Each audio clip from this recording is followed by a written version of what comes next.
Welcome to the Ancasta Interview Series, part of the 2021 Dusseldorf Virtual Boat Show. Today we welcome Andrew Palfrey, known by all as Dog. We'll come on to that in a little bit, I'm sure. Dog is a former Olympic star sailor, having competed at the Games in Qingdao with the legendary Ian Murray from America's Cup fame. His track record in keelboats is second to none, winning world and national titles in the Etchells, the 5.5 metre, and star classes, competing with big names like John Bertrand and Sir Ben Ainsley. Dog is a much sought after coach, working with the top roster of international teams all over the world. He was head coach for the Artemis America's Cup team in the run up to the 2013 event in San Francisco.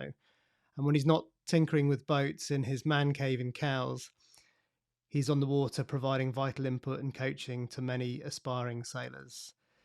So welcome, Dog. Hey, Conrad. Thanks. Good to be here, mate. Brilliant. So I'm sure most people know the story behind your nickname, but I guess this audience might not be so familiar. So where did that come from? Well, gee, that's quite the question to lead with, Conrad. But hey, great to be here. Great initiative with Ancasta, and very happy to support that. Yeah. So the nickname, Conrad, I definitely need a better story because the real one's pretty dull. It's the nickname from when I was like 2 years old, where I come from in Australia. You're probably a little bit weird if you don't have a nickname, and so that one stuck with me. Older brothers, footy club, sailing club, school, and it stuck. So here we are. So with the Vendée Globe almost reaching conclusion in France and over in New Zealand, the American Magic repaired and back out in the Hauraki Gulf, it's a pretty special time for sailing fans, yeah? Oh, absolutely, mate. I mean, here we are in the UK, and like a lot of other countries, we're restricted very much in what we can do due to the pandemic. But like you say, there's some fantastic sailing going on. It's a smorgasbord, really. So, I can't lay claim to being an expert on the Vendée, but have been watching it very closely. But as you say, I've been involved in America's Cups over the years, so taking a heavy interest there, and I'm very good friends with a lot of the team, the American Magic team, and all of the a lot of members on each of the teams. Little known fact is that I had done some recon work here on the Solent over the past years. First of all for Oracle, and then for American Magic in this cycle. So quite closely connected to it all. Terry Hutchison's a very good friend of mine who I've worked with over the years. So yeah, that was pretty intense watching that last weekend, and yeah, definitely inspiring watching what's taken place since. Yeah. So you're pretty renowned for having a huge passion for coaching. Where did that passion come from? Yeah, good question, mate. Yeah, I've had it for a long time. Like I think even in my teens, my late teens, I ended up kind of running the junior section at the club I was at in Melbourne, Royal Melbourne Yacht Squadron. I've always sort of felt that I've got a lot from sport, even from an early age. I've got a lot from sport, and felt that we should give back whenever we can. Yeah. And yeah, I guess I've always had a passion for giving some of my knowledge where I can to help other sailors. Yeah. I've been helped over the years, obviously, as we all have, by great people in the sport, and yeah, so I also think, Conrad, as someone that makes their living from the sport, it's incumbent, I think, especially on professionals within the industry to help the sport whenever we can. I mean, it's just logical, right? So yeah, no, enjoy that. Enjoy working with teams. Enjoy working with people. Enjoy the challenges that all brings. Enjoy learning more and more from people that know more than me about a given subject. It's cool. It's definitely that sort of gets me out of bed in the morning for sure. Brilliant, brilliant. You've been pretty closely involved with the America's Cup over the years, both as a coach and sailing with obviously some pretty legendary names like John Bertrand and Ian Murray. What do you think of this particular edition of the race? Yeah, really happy to see it going so well. Super. I was so happy to see Ineos perform so well in that first weekend. Yeah, Uh, Even from that very first race, I think it really breathed so much life into the event. I think given their showing in the December event, it had a little bit of a, this new class, first event in a new class. Someone's way off the pace. This will just be a sort of a holding pattern until the semi-finals. yeah, Sort of like what you can see sometimes in the Cricket World Cup or something. But great disparity in the level of teams and. Just Ineos doing what they did in that first race, and everyone on the edge of their seats, sort of like, are they going to be able to do this and stay on the foils the whole race and not make a mistake and not have a yeah, breakdown? And it was it just straight away. It's like, oh wow, okay, so who knows who's going home first? No one knows now, and so that's an element for sure. Obviously I think. I think we sort of become a little numbed to the speeds. I'm not so sure that the speeds play across that well across the TV. I mean, it's spectacular, obviously, yeah. um, but but look, the racing has just been amazing. Yeah, Really it's it, unbelievable. it's interesting you say that because I sort of have similar feelings with Bermuda, but of course, in San Francisco we did get a real sense of speed because the conditions in San Francisco, are pretty lively, and with obviously the wind against current, you had some waves and so on, so you really got a sense of the drama and really holding on to these new boats. In Bermuda, everything seemed so slick, so kind of almost so easy, to sail these boats, at incredible speeds in flat water. It didn't have that same appeal, and I think I would agree with you. So a lot have been said about the communications on Ineos Team UK. Communications are a pretty vital part of sailing teams, as I'm sure you know. What can sailors learn from sort of watching and listening to the Ineos afterguard? I think what comes across to me, Conrad, in the sense of what can sort of club level or even international level sailors take from these guys, and obviously they are at the very very top of our game. Yeah, I think what comes across in one sense is that on that race course in that kind of so-called stadium type environment, where it's essentially a lake, where they're sailing. It's essentially a lake, similar in a way to the Solent. Really, we think of it as a kind of as like a coastal environment, but it's a lake. It's so affected by the land. Um, that despite all of the sophistication of the boats and the data streams and so on and so forth, it really is coming back to a bit of a gut feel for these guys on what's going to hmm happen next from a win strategy point of view.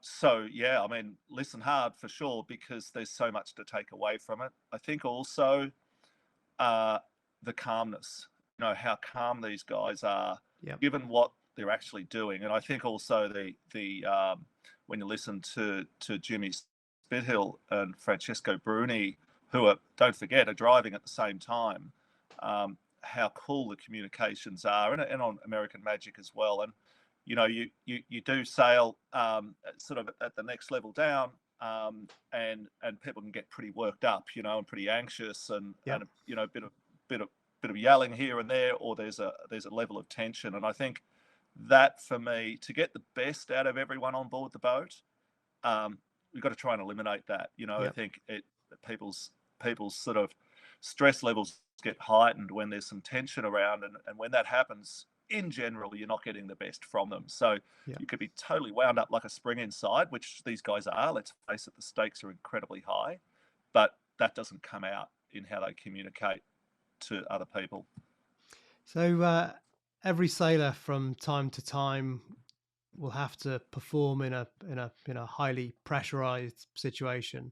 American Magic, you mentioned it's back on the water today. Uh, what would you be saying to the team to prepare them for the semi-finals with Luna Rossa? Yeah, well, gee, um, I think it. I think a lot of come down to trust.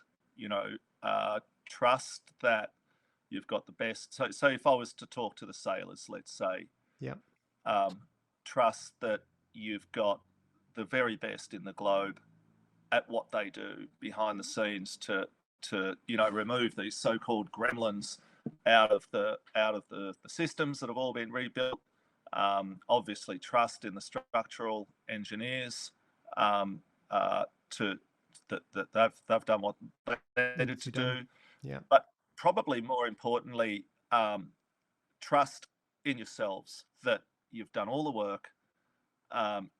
You're ready. You're potentially that team, they were a little sort of wound up going in. They didn't really put their best foot forward on the first weekend, and they were seen as by many as the favourites, but yep, possibly putting the cart a little before the horse, um, uh, and they sort of made some mistakes.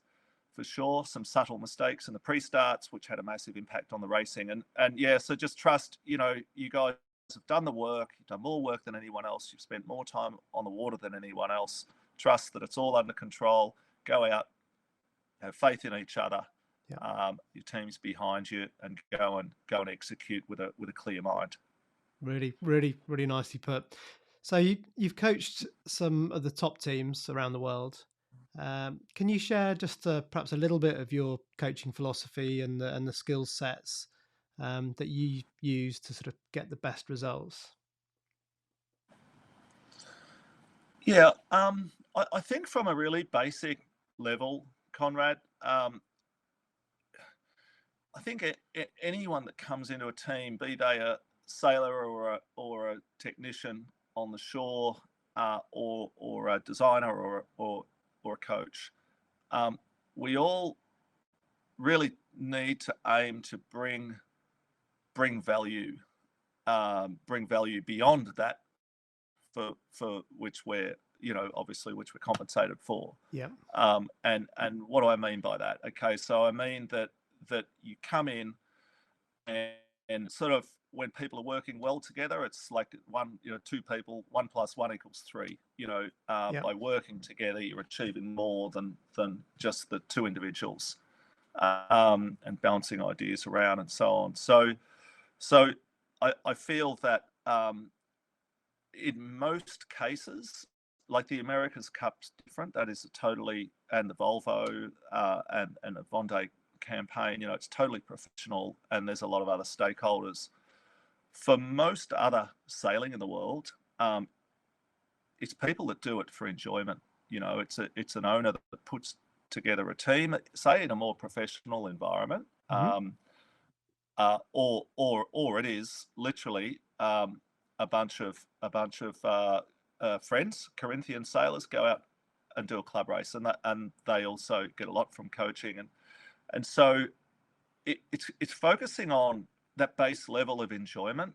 We always need to tell ourselves that if if people if people aren't enjoying what they're doing, they'll be less inclined to do it. So yeah, so and they'll be less inclined to be passionate about learning about more about it. So always, I think that's a key thing. We can go on about the technical side, the data. Um, that's all super important, and you've got to be across that as a coach, and you need to speak with some authority about that, or learn more about it, or whatever. But I think the base level enjoyment is what we're going to fall back on, when we're working together, and it shouldn't be forgotten. yeah. So you're talking, I guess, there really about the sort of the culture, really, and the the learning environment. Have there been any, I guess, examples, in your career where where where both the culture and the learning environment haven't been conducive to getting results? Oh, for sure, for sure. Yeah, over the years, definitely some challenging roles. Absolutely, and we do what we can to turn that around. You Yeah, know, yeah. And that is quite confronting and challenging, especially in a bigger team. I guess you've got always people at either extreme of any sort of given scenario or philosophy, and you've got a group of people in the middle who could be influenced either way. yeah, And so yeah, I think when trying to turn something around, you identify on the key areas, like Ineos is a great example. You know, they identified on the key areas. In their case, I don't think it was anything at all to do with people. It was more getting the most from their equipment, or a full review of their equipment, and getting the most from it. But target those key areas and bring people along with you. You know, uh, yeah, I think in terms of specifics, nothing really comes to mind. But I will say that those roles are they're definitely the hardest roles, yeah, I think. And again, back to the people. You know, if no matter how complex, how large the team, how sort of um, optimistic, let's say, the goal is, if people are all heading the right direction, that's an easy job for a coach. You know, yeah, you're just there, sort of providing for the team, and they're sort of you know, desperate for it and want more, and which is super satisfying as a coach. yeah. Yeah, so yeah, I hope I've sort of answered that Yeah, yeah, well that's enough. it's really really interesting. Want to sort of move into the sort of current cycle of things. We're seeing a sort of big growth of double-handed offshore sailing, potential for the new boat at the Olympics, with a new offshore boat. Um, we've seen sort of over previous Volvo campaigns and a lot of America's Cup campaigns, very sort of specialist type roles. Of course, with as we move into more double-handed and short-handed sailing, we're going to perhaps see much more all-rounders being needed. For what does that mean in terms of coaching? You have to sort of develop some other skills to be able to get the best out of someone who wants to become an all-rounder as opposed to a specialist. Yeah, good question, and quite a complex environment. Um, I'd say, Conrad, you sort of you'd be breaking it down. I think breaking it down into you know. So let's look at the scenario of two people putting together a team, or have that first of all have an ambition to go to the Olympics Yep. and to place well there, to put themselves in a position to place well. Um, that just looking at it is an amazingly complex project with several facets to it, including time and money. Um, I think you'd be breaking it down. It's a new class, so I think you would be investing a lot of the first part of the campaign in learning the boats. You Yep. know, and there would be quite an element there of say data analysis, even Yep. to figure out what makes these things tick. You know, how do we get the most from the is what Kenny Reid would call the engine above the deck. You know, how does the Yep. rig work? You know, there's some interesting rigging solutions out there for these boats as well. Um, and how are we going to sail the boat? What's important? What are the key things here that are really going to drive the big chunks of performance? And boat handling is obviously one of them. Yep. I think I think once you've done all that, then it's a matter of and both you're learning together and you're learning at the same, which speaks to the all-round nature of things. Clearly, you're going to bring some strengths and weaknesses, and that's, I think, key to what these pairings are trying to figure out when they get together. Yep. You know, that you want someone to cover your sort of weaknesses, but you're going to grow together. And then I think, as you well know, there's a huge element here of you know, let's face it, sort of physical exhaustion as these events go on. So I think you'd be going to great levels to what, once you figured out the key things that make these boats go fast, then simplifying things so that and part of that is repetition, Yep. a lot of training, a lot of practice, Yep. so that all those things are in the background now, and you're able to focus really on the key things like strategic decisions, and you know, being sharp enough when decisions have to be made later in the race. Yep. Yep. Yeah, very much so.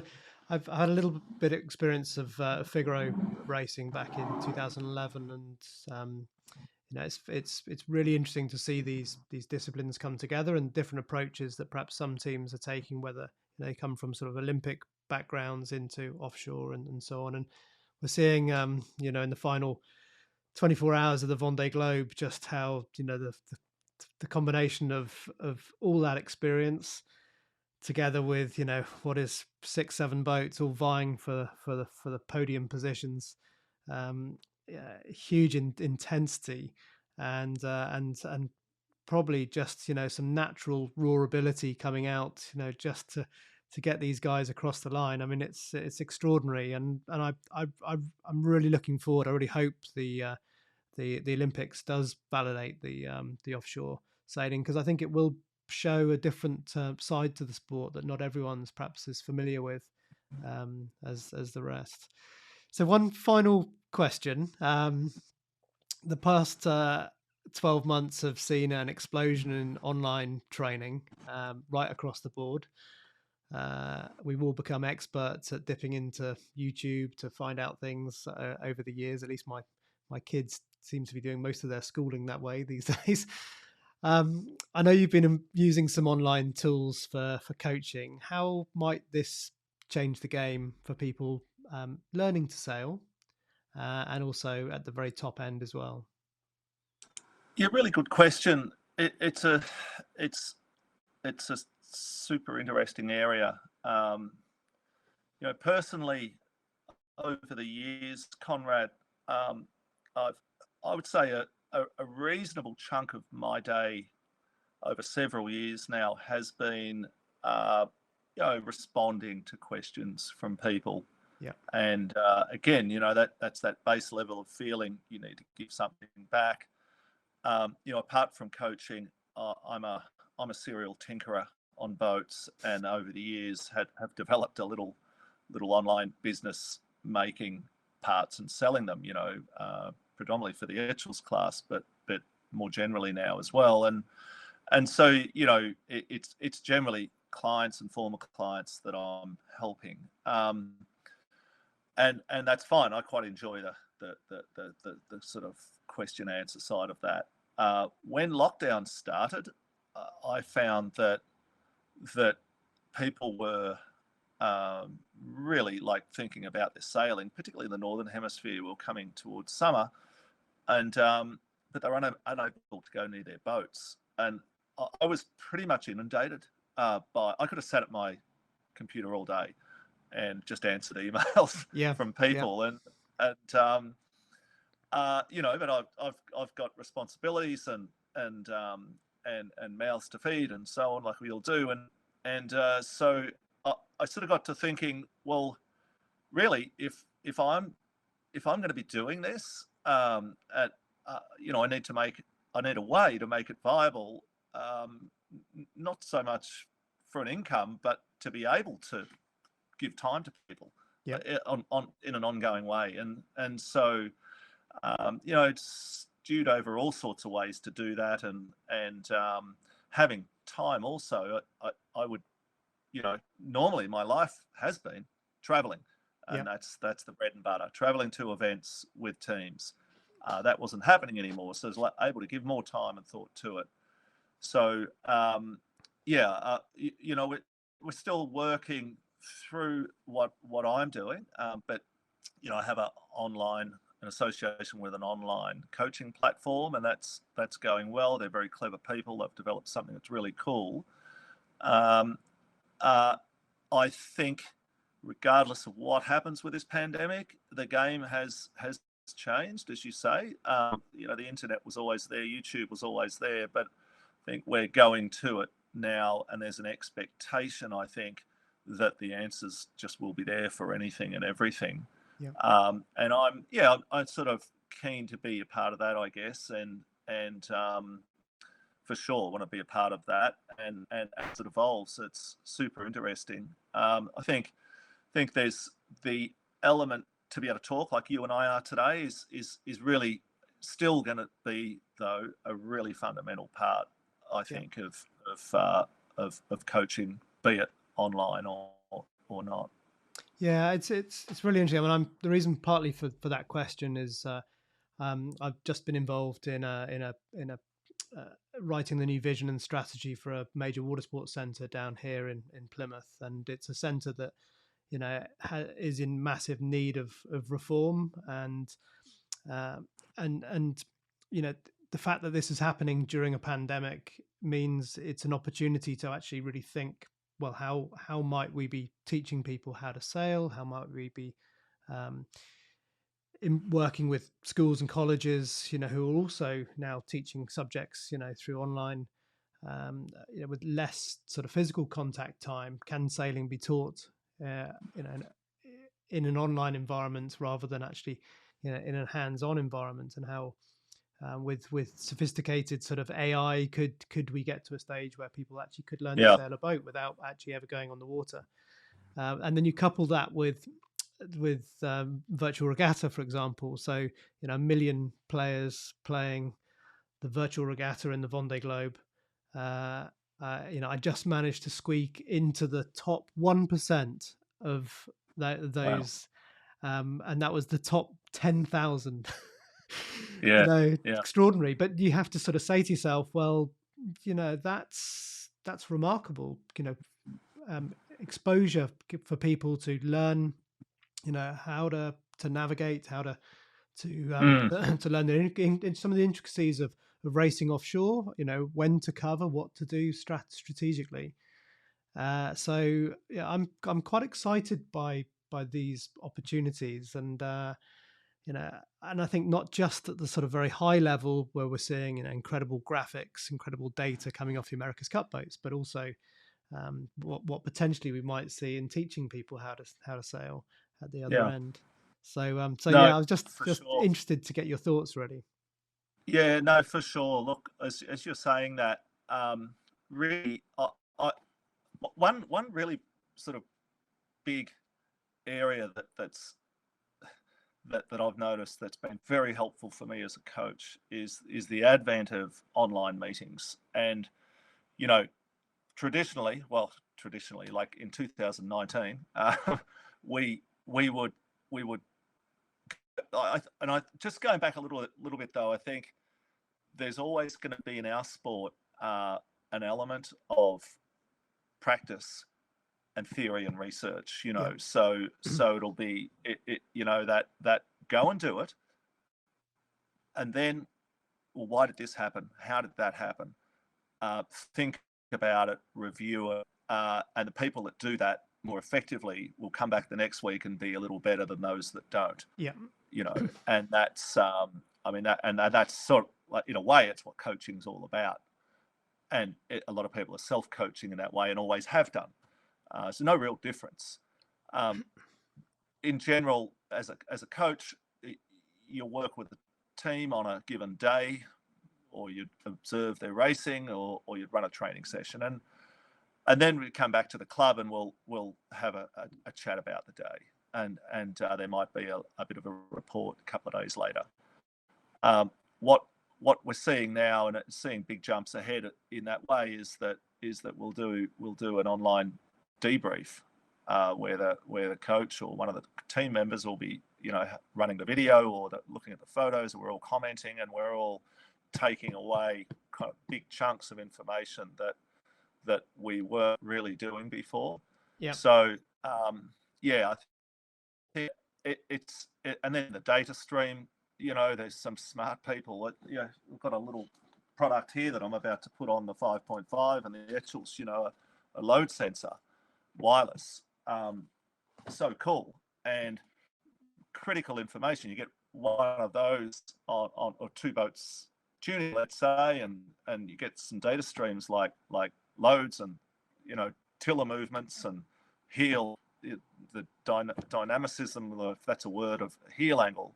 These, we've always known they're key drivers to performance, but having data to back that up exactly, not only averages but how dynamic things are, is sort of pretty. I mean, they're just wonderful tools. I think when I'm working with the highest level pros, say in the TP52s and the Maxi 72s, it's kind of in a way like you're not teaching them, but you're just providing the information, and you're leading them to the right place where you think they need to go in their decision making, Yeah. and how they might need to change the way they're sailing in a given venue or in a given condition. So they rely heavily on data. It's not like they don't believe what the coach has got to say. It's just they need some validation. We all do. So I think practice, review, and then putting what's learned, those capture points, into practice and moving it forward. And that sort of goes, Conrad, a little to the enjoyment I was talking about before. That process, when you feel you're learning, you feel you're going forward. I think most people in our sport find that quite enjoyable. So huge thanks to Dog for chatting about coaching and his experience with some of the top sailing teams. If you like this interview, please do leave a comment. We're back every day this week with a new guest joining us. So make sure you subscribe to the channel and you'll get a reminder. Cheers. Bye-bye.